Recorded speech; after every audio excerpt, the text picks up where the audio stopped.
I'd just like to have a time of question and answers. So anything you want to ask, something didn't come through clear? Go on. This whole theme of wholeness against brokenness is something that I've been struggling with and working through in my life. And my wife pointed out to me that you're always looking at your brokenness. And yes, we're brokenness, but brokenness is just the gate. It's just the entry fee. You get in on your brokenness. We're all together in our brokenness. But it's Christ has healed us, and there's wholeness, and there's a new identity that we have to live into. And if you focus on that, the healing will continue to come. If you keep focusing on your brokenness, you'll stay where you are and you'll kind of wallow in that. You've been through this back and forth. Could you speak to that balance and that paradox? Sure. Okay, so Psalm 27:4, that's my verse now. I've got a few verses I pray every day. This is one of them. One thing I ask of the Lord, this is what I seek, that I may dwell in the house of the Lord forever, to gaze on the beauty of the Lord. Okay. Now, what's significant about that is the man who wrote prayers that we still pray and sing today. There's nobody else like this. There's nobody's prayers or songs we're singing 3,000 years later. Nobody's on David's level.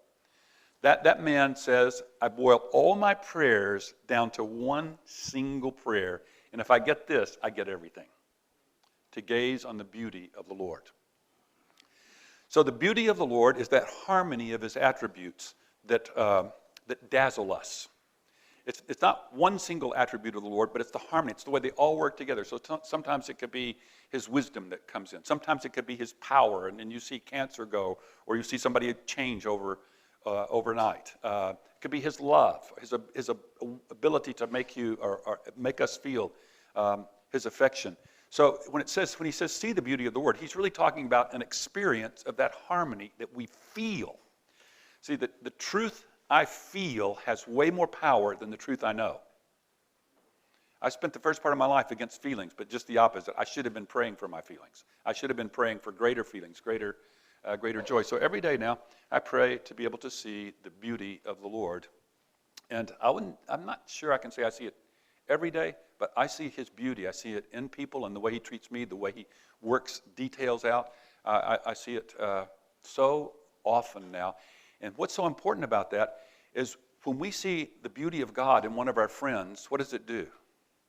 It makes us love our friend more and want to be with them. So if I want to love God more, I figured out I need to be gazing on his beauty. The more beauty I see in him, the more I'm attracted to him and the more I trust him. I'll just tell you one older experience of his beauty. 5 years before I lost my son, I wandered away from God. I was living in a mountain. I was living the dream life, living on a mountain in Montana. And I got enamored with the stock market. And I started investing in the stock market. And I was investing in tech stocks. So 1995, if you put money in tech stock, what's going to happen? It's going to go up. And Dell, AOL, Cisco. And I started doing that. And my best friend and I resigned from my church. And my best friend and I started investing. When we worked out, we used to talk about the Lord together. Now we're talking about stocks. And for the first time in my life, the TV is on in my house during the day. It's on CNBC. And I'm reading books about the market. I'm learning all these things I never knew. I was brought up business stupid. And so now I'm correcting that, I think. And on some days, I'm making more money in a single day than I was making in an annual salary before. I've got no debt. It's 2000. I've been doing this for 5 years. More dazzled by money in the markets than God. I can fly any place in the world I want, first class, eat at 3-star Michelin restaurants. I've got all these great invitations to go around the world speaking. My books are selling like hotcakes. They're being translated into multiple languages.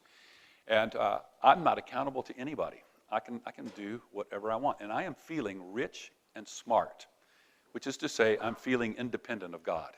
It's like I looked at my house and the cars that we don't know anything on and the gun collection and the hunting experiences. And it's like, God, thank you for every one of these things. But if it's okay with you, I'll take it from here.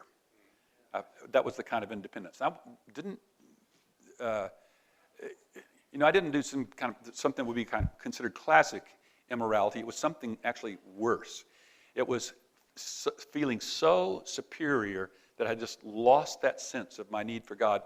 And I planned, here was my plan, that when the summer of 2000 comes, I'm going to sell out all except for one small cap stock, which was on a tear to go up 500% by Christmas.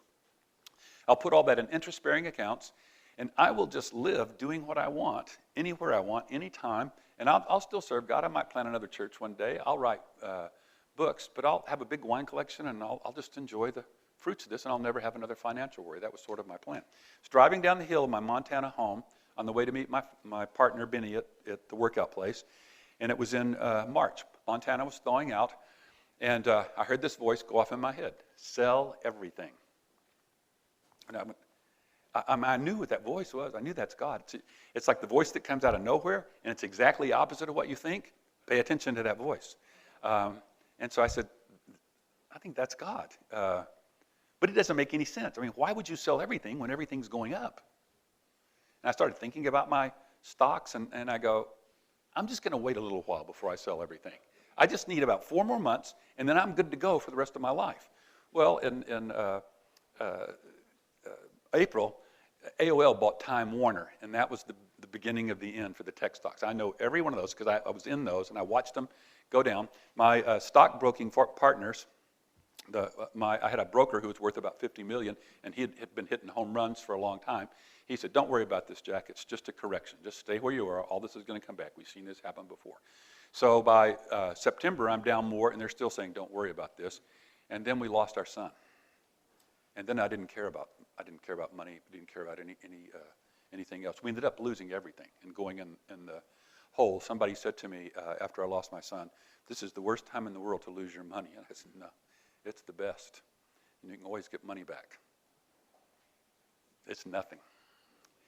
So 2 weeks after we buried my son, the funeral home sent a bill over to me.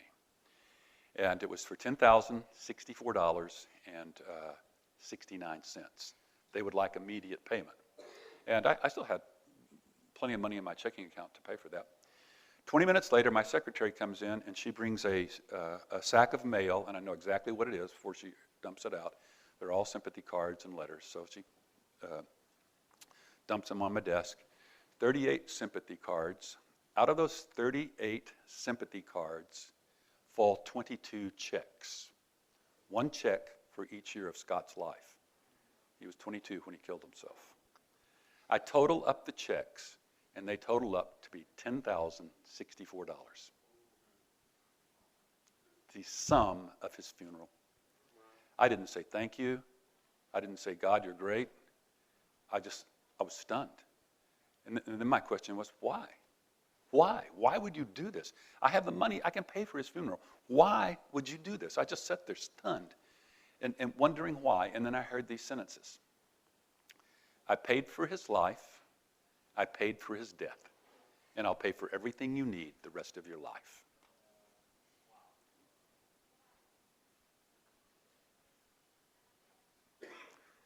I left him for money. And he loves me so much, he used the thing I loved the most at that time to draw my heart back to him. I sat there and cried at that desk.